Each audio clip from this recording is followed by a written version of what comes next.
Hello, everybody, and welcome to Gustavo's Soup Extravaganza. And this is day 4. Um, so I hope that you all are doing very well. And I wanted to mention briefly the soup that is listed in the handout today, which is what I call the 3-2-1 soup.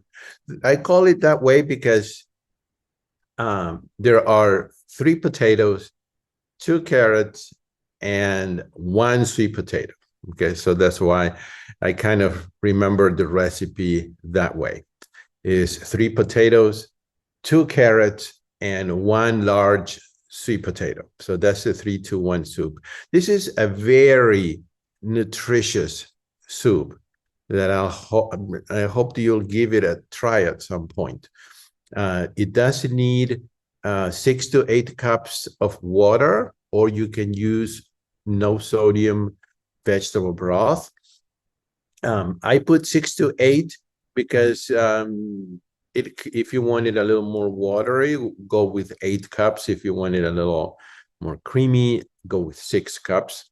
But it has a bunch of other very nutritious vegetables like leeks, the potatoes, the carrots, and the sweet potato. I'm sorry that it's not listed in the handout, so I'm clarifying it here. Those are supposed to be cubed, but you could shred them if you wanted to. But I usually, um, you know, cut them in little cubes. The kabocha squash or any other kind of squash, like butternut squash, that should be peeled and also in little cubes as well. And then there are other types of starches like corn and some beans, and then there are also green beans. What else is there? Celery, cabbage, which is highly nutritious, and parsley, which is considered another type of green. And then I love to include turmeric in as many recipes as possible because it is an anti-inflammatory. Um, and so I like to use that. And then there's onion powder. You can use also some balsamic vinegar or rice vinegar. And then at the end, whether you choose to put this at the bottom of the bowl or on top of the soup, get 1 or 2 handfuls of finely chopped spinach or kale or Swiss chard, any other greens that you like. Since we're discussing the 3-2-1 soup, okay? What I call the 3-2-1, because it's 3 potatoes, 2 carrots, and 1 large sweet potato. Since we're talking about greens, let me briefly show you this. This is a great,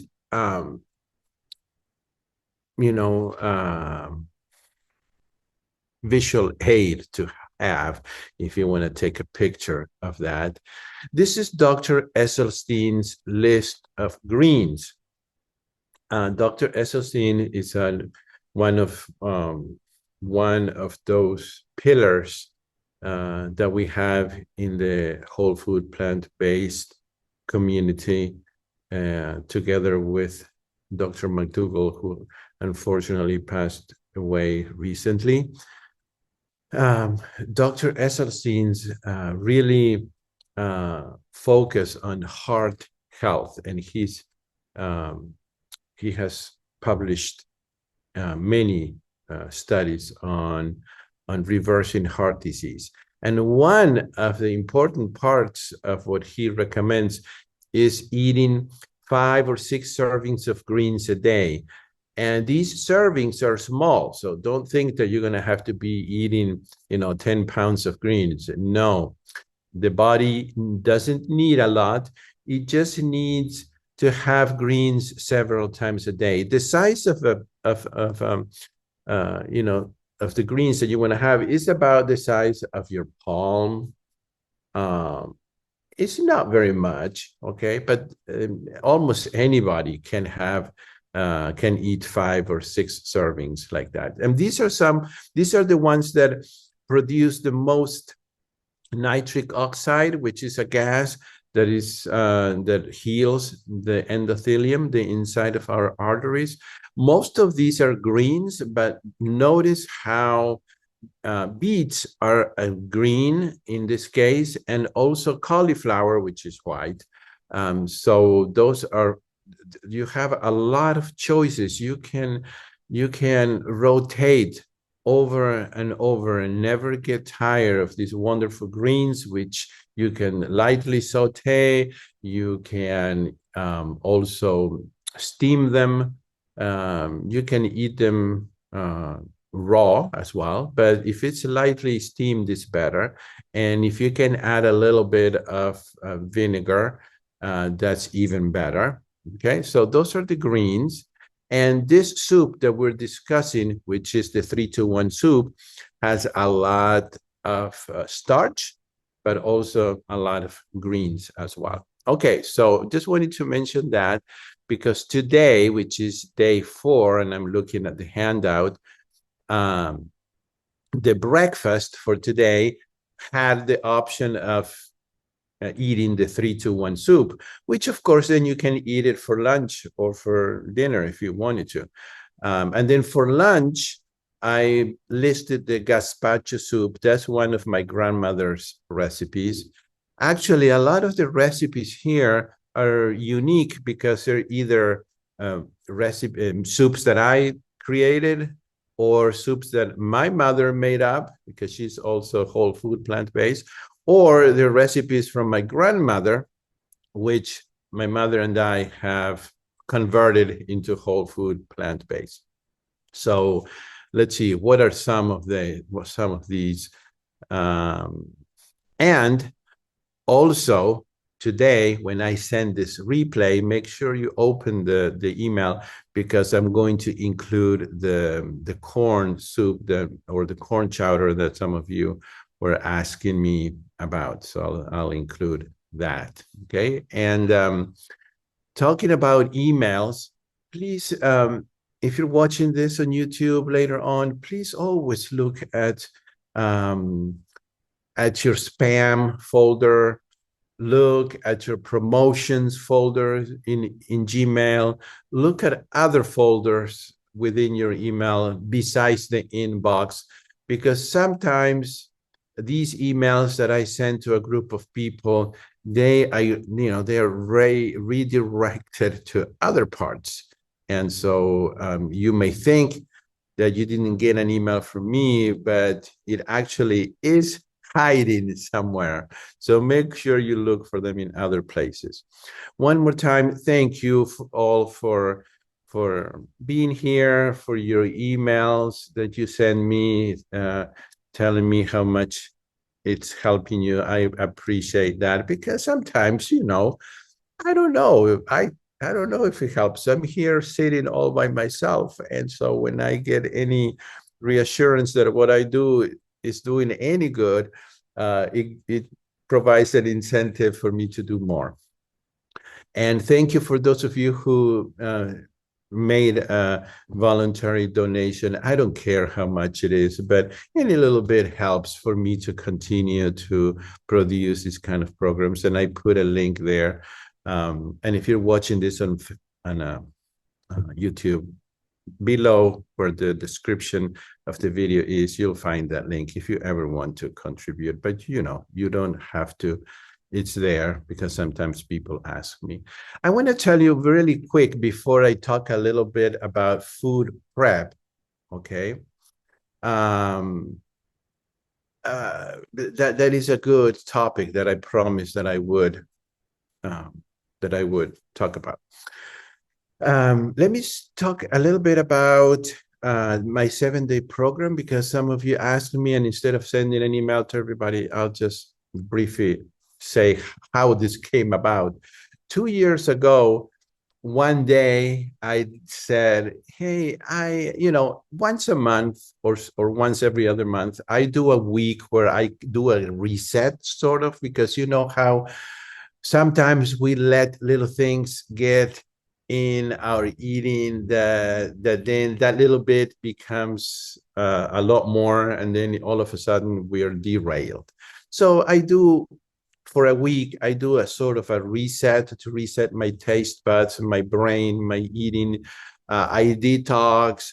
And so I decided one day that I would send out an email inviting people to join me and do this 7-day detox and reset program with me. And, I thought that maybe if I got 5 or 6 people, that would be great.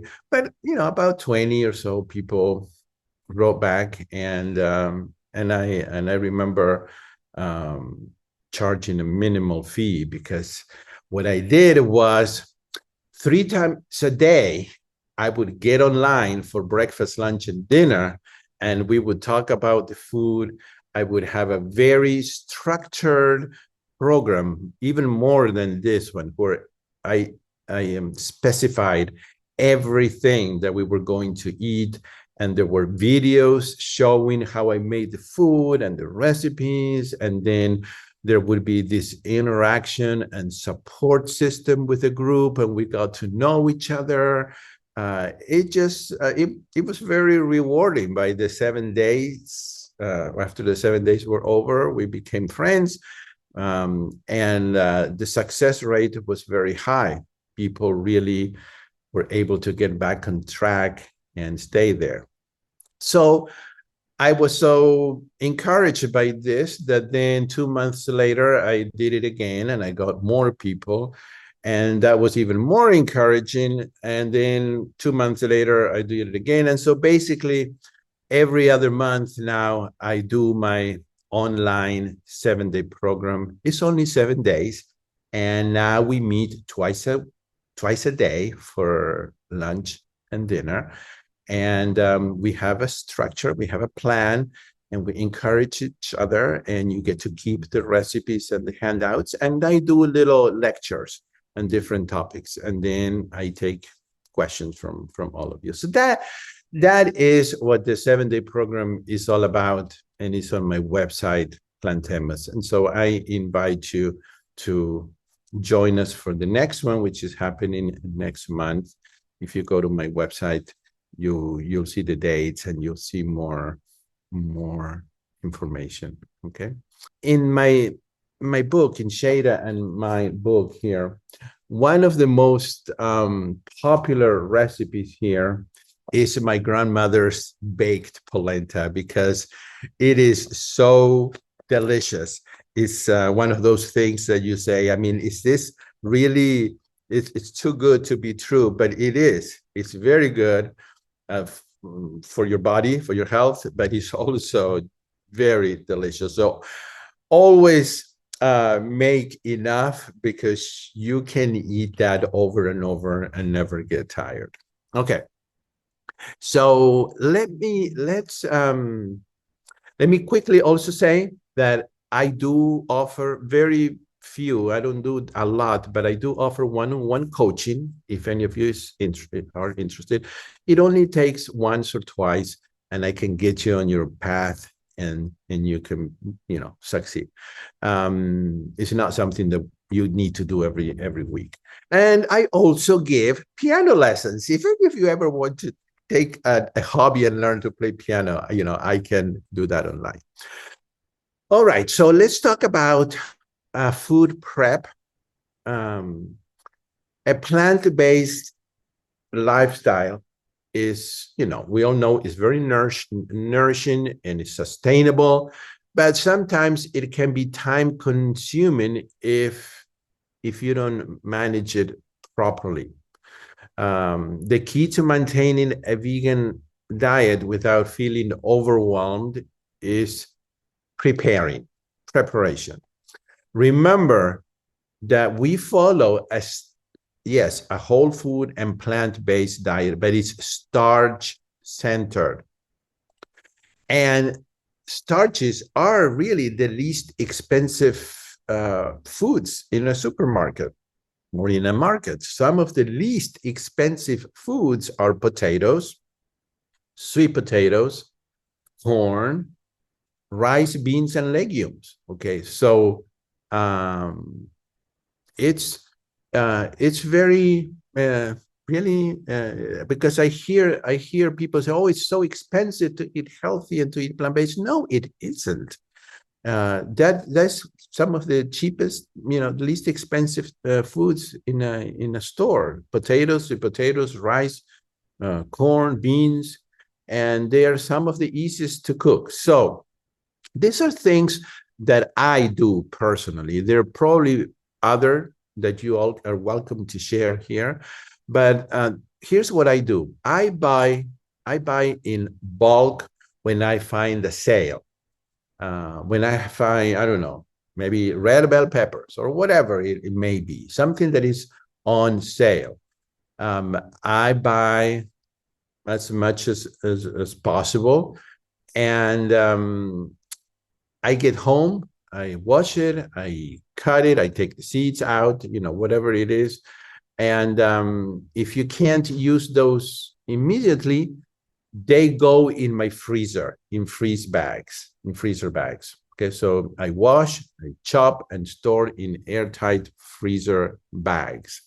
That saves me money and time. Most vegetables like broccoli, bell peppers, carrots, they can be blanched before freezing to preserve, that way you can preserve the color and the nutrients.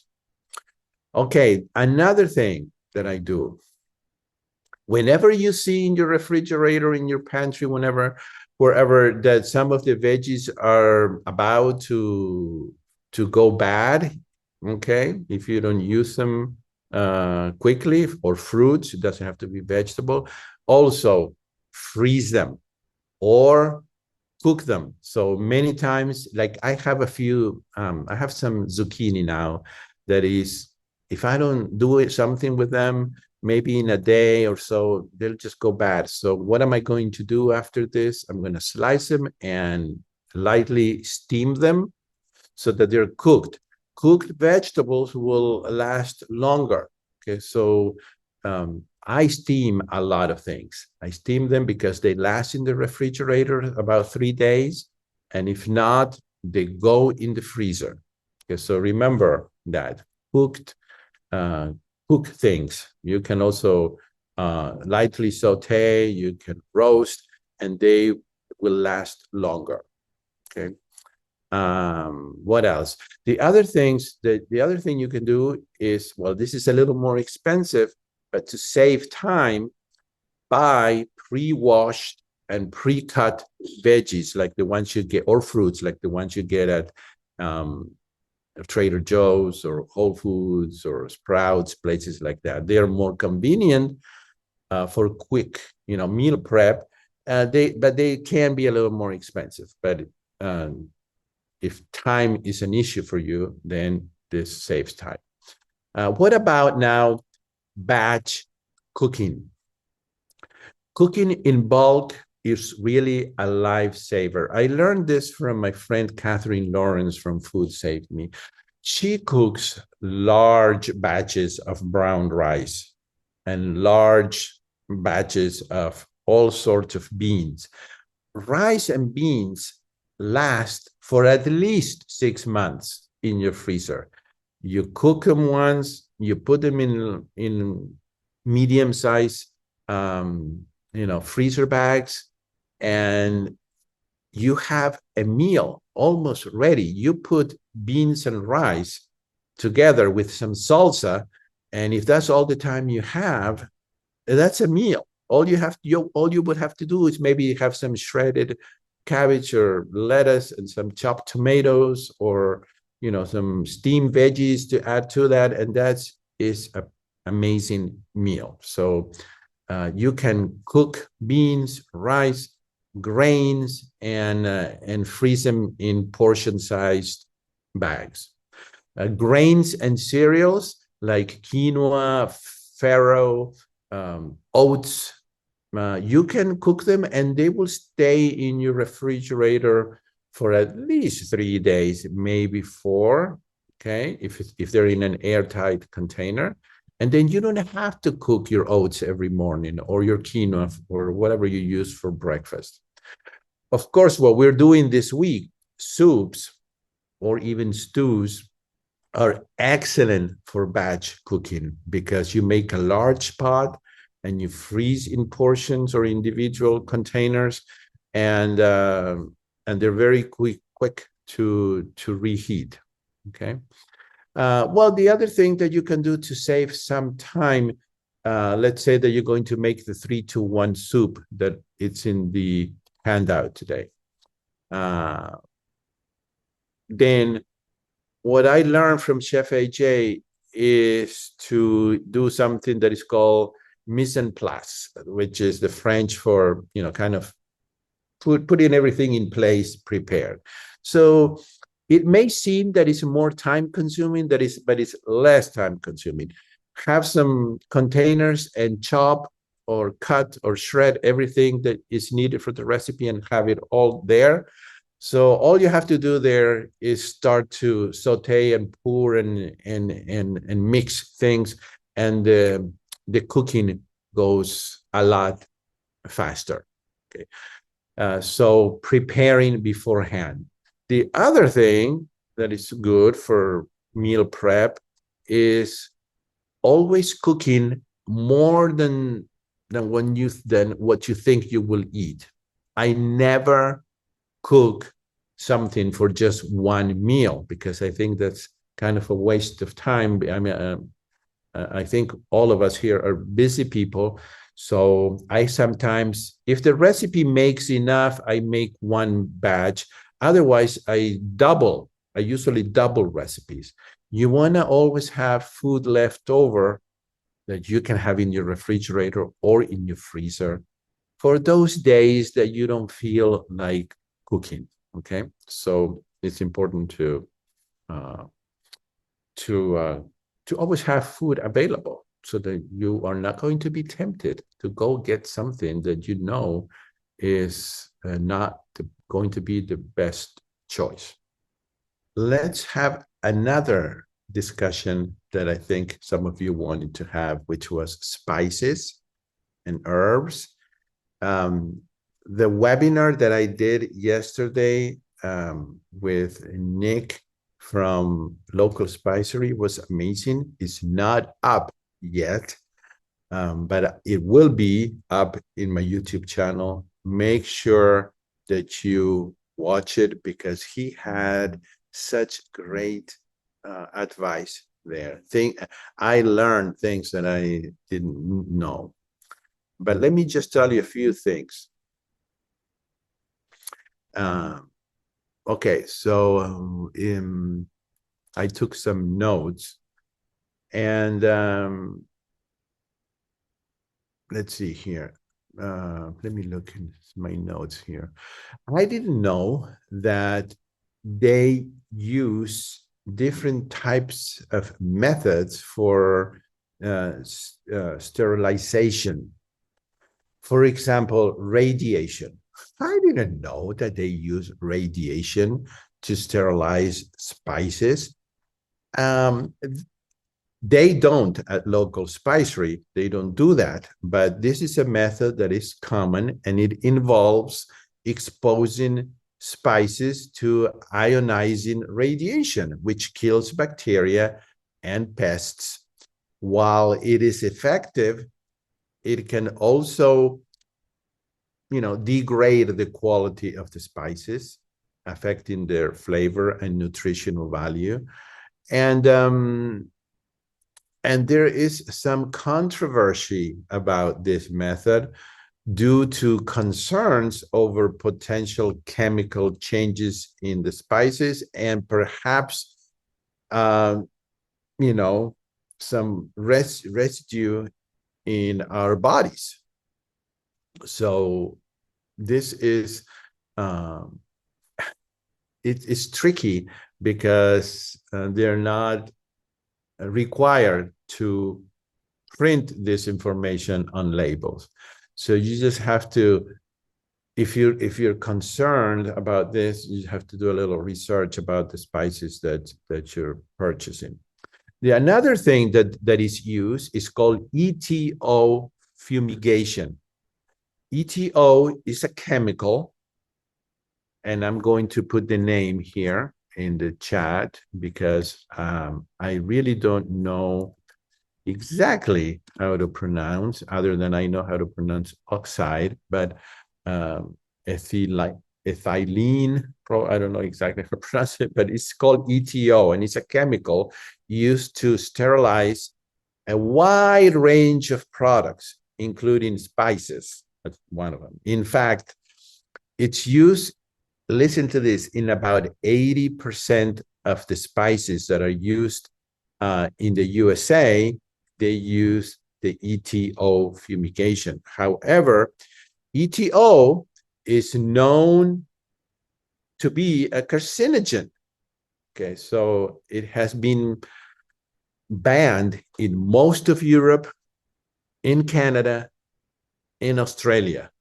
Okay, it's not allowed to, to be used. Despite its effectiveness, the health risks that are associated with ETO have led to significant regulatory restrictions outside the United States. Okay, so I'm glad that I was introduced to local spicery by Chef AJ. I, like in most things that I recommend, I have no financial, benefit from any of it. I just pass on the information to you. I didn't know either that most of the spices sold in the US don't come from the US. US doesn't really produce spices. They just come from other countries. So I really like, when you watch the video, you will see how at local spicery they don't use any any chemicals or any procedures that will damage the spices. And let me see if I can show you here. That way, I'm looking so forward to trying this pepperoni blend, because he said that they tested it a lot and that it really tastes like pepperoni, and that they made this because Chef AJ asked them if they could come up with something like that to put on, if you make vegan pizza and you want to have that flavor. But when you go to spices here, just make sure that if you go to their website that that you go to the SOS free. Okay, these are SOS free spices, and there's also the one that has the flavor of bacon. But these are all, just vegetables, and there's nothing. There are no chemical added. There's just so many. The apple pie spice is wonderful. I have that one. Here's the bacon seasoning, completely natural, no added salt. And yeah, just have fun if you want to look at it. One of the things that I'm going to try is because I never buy, I have a really hard time finding sodium-free vegetable broth. But they do make one that is powder that you put a tablespoon on hot water, and it is all vegetables, but without any salt added. Okay. All right. So that's about what are I think I mentioned the things that I use, that I combine freely because I know that it works, is onion powder, garlic powder, oregano, thyme, or some kind of an Italian mix. I like turmeric, although turmeric, you have to be careful and not put a lot for the flavor. It can change flavor of food, but it's a great spice. And those are really basic. And smoked paprika. Herb de Provence is also wonderful. Those are French herbs. It's a mixture. And then But after the interview yesterday with Nick from local Spicery, I'm going to start looking a little bit more into uh, uh, what kind of products I'm buying. Uh, I, I want to say one more thing about this. When somebody that is eating, what we call a SAD diet, a standard American diet, or just a standard world diet, heavy in meats and processed foods and dairy, all of these foods that produce the illnesses of today. When someone stops eating that and switches to a starch centered diet full of whole foods and plant-based, it doesn't really, the research shows that it doesn't matter whether the produce is organic or if it has, insecticides or things like that. It's still, even if it is not the best and cleanest type of produce, the effect of switching from that type of diet to a whole food plant-based is extremely beneficial. People lose weight, people reverse diabetes and other illnesses. And so I want to mention this because there is a danger here. There's something that Chef AJ says, and I like to repeat it, and it is, let's be careful with majoring in minor things. That means that, okay, well, if I can't get spices that are perfectly made, then I'm not going to switch to a whole food plant-based. No. You've got to, or if I can't get organic, fruits and vegetables, then I'm just not going to switch. No, switch, because even if it's not the best quality, just leaving all of those inflammatory foods will be extremely beneficial. So what I'm talking today, when I'm talking about food prep and spices and other things that we could talk about, those are things that we fine tune later on after we have gotten out of our lives the majority of those poisons and that we start to feel better, then we can start to do the fine tuning. I mean, you're welcome to do it at any point of your journey, but I don't want these type of things that I'm talking about to be a roadblock, because nowadays we have toxins everywhere. The air we breathe, the water we drink, in the fruits, vegetables, in pots and pans. I mean, anywhere we look, there are toxins. All we can do is to minimize them as much as possible and to eat as clean a diet as we can. Dr. Greger's spice blend you can make, and it's great. You can leave out what you don't like. Again, you put a link here, nutritionfacts.org. Okay. Yes, that website is amazing. It's called nutritionfacts.org.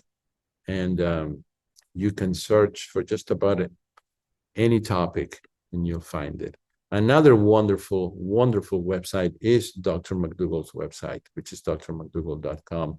The search engine that website has, it's truly incredible. You can type just really any topic and you will get very reliable information. So how is it going? I mean, I hope that you're eating enough, because this is not 5 days of starving.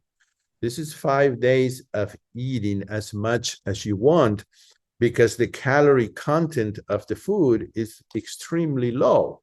So I hope that you are eating enough. You should not be hungry. You should not be limiting the size of your your portions, or measuring or weighing anything, because then you would be hungry or even grouchy, and nobody's gonna want to be around you. Okay, so please remember to eat enough at every meal. And then if you get hungry in between meals, have some more.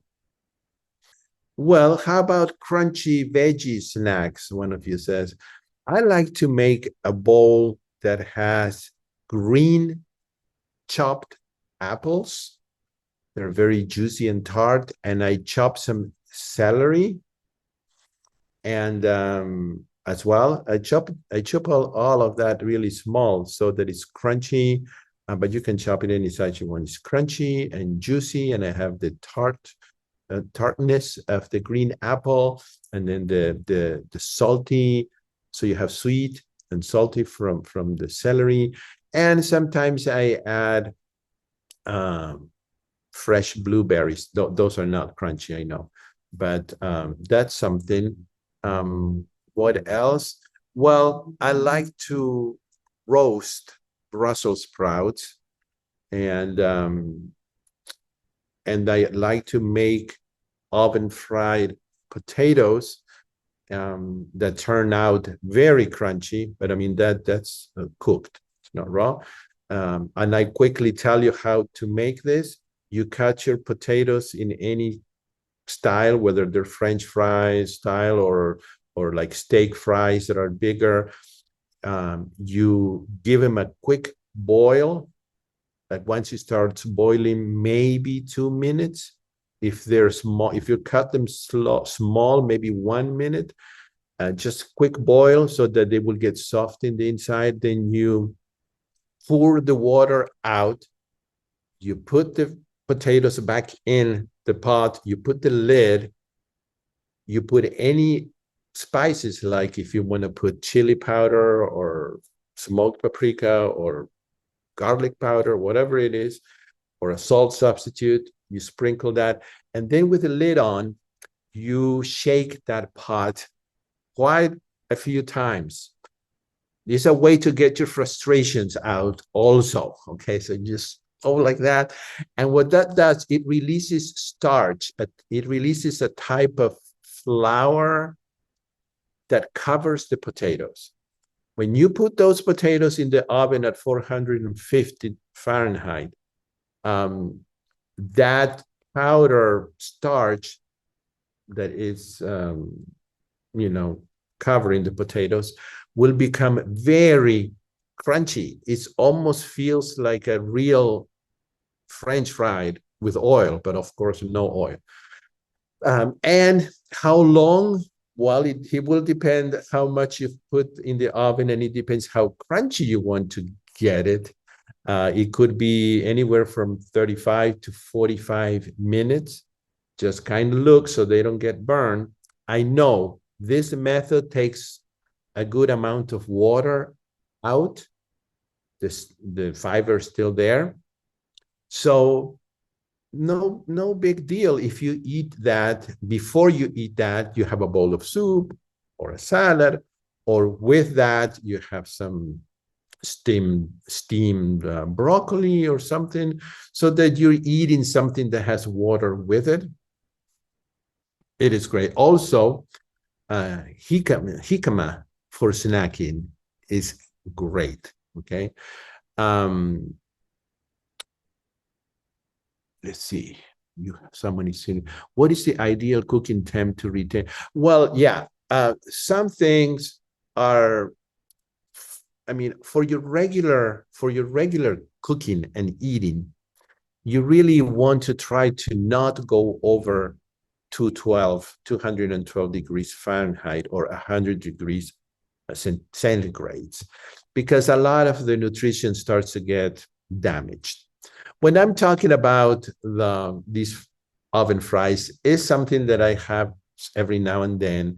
And of course, throughout the day, I'm eating so many other vegetables and fruits that it's not a big deal. Now, it would be different if I would eat those oven fries for breakfast, lunch, and dinner, every day. Then no, these are more like treats. Even when you bake a potato, when you make a baked potato or a baked sweet potato, you cooking it with the skin on, so the inside is kind of protected. And try also to keep it at less than 210.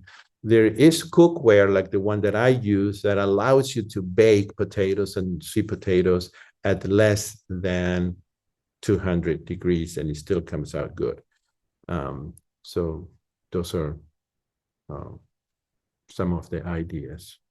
Yeah, what cookware is that? Well, about a year ago, I switched because I had been struggling with this. I don't know what will,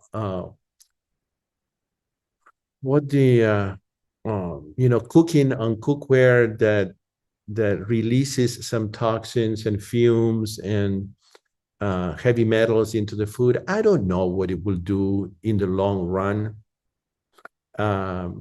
Maybe it will do nothing, but maybe it will. So I decided to invest in Salad Master cookware. And just because I don't know what it will do, but I'd rather not, not continue to experiment on my own body.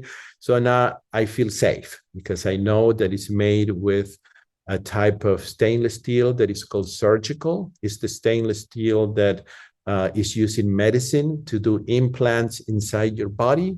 So that has to be totally safe because you can't be, you can't have an implant in your body that is toxic, that is leaking heavy metals. So that type of stainless steel is what they use for this cookware, and it's the only company that does that. So, and I use it, and now I recommend it, and it is the only thing that I recommend where I do get a percentage of sale. So I just want to be upfront to say that, and that helps me to continue. Also, I invest all of that in helping and doing free programs like this. But if you're interested, let me know, because I work with a distributor in Chicago who's wonderful. And there are sets that you can purchase that will give you 2 or 3 very nice pieces of cookware for free. And there are discounts as well. So if you're interested, let me know. Okay, well, thank you for joining. Tomorrow is our last day, sadly. I always, it's always a little bit sad because then I miss getting together with you every day. But I will try to do something like this every other month so that we can get together, and hopefully to be able to survive the holidays that are coming up, believe it or not.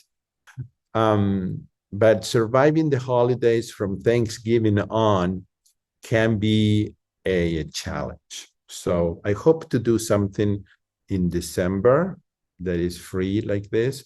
But if you'd like to attend the 7-day program, I have only 2 left this year. One in September and one in November, right before Thanksgiving, so that you can feel prepared for that. Okay, so let me type my email here, which is info@plantemas.com. If you send me an email there and put on the subject line cookware, I'm not an aggressive salesman. So what I'm going to do is give you the information, answer any questions that you have. And then if you want to purchase 1 piece or 2 pieces or a set, I'll tell you what kind of deals you can have, like the one that I had. And then if you want to go ahead, you can go ahead and I'll help you.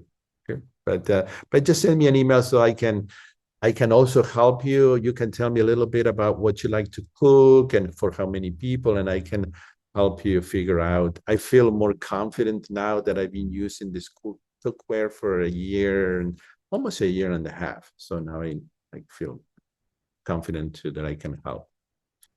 Beans. Okay, well, beans can be difficult to digest for some people. So you can cook them with kombu, Kombu. Kombu is a type of seaweed that if you put a little leaf there in the water while you're cooking them, it's miraculous what it does. It really helps with digestion and gas, okay, that a lot of people complain about. Also, what you can do is introduce beans very gradually, starting with 1/4 of a cup a day, and then when you notice that it doesn't do that you don't have any negative effects, maybe go to 1/3 of a cup, then go to 1/2 a cup, and just introduce them or combine them with greens. Put them in a salad, and usually that will help. Of course, another way is to soak them and then throw away the water. And yet another way is to not soak them. Believe it or not, with a good cookware like the one I was talking about, you can cook them without soaking and they'll come out just delicious. All right. Well, I will see you all tomorrow. In the meantime, if you have any questions, send me an email. Now I have a little more time because I'm not traveling and I'm in my house, so I will answer. Okay. All right. I'll see you later. See you tomorrow. Bye-bye.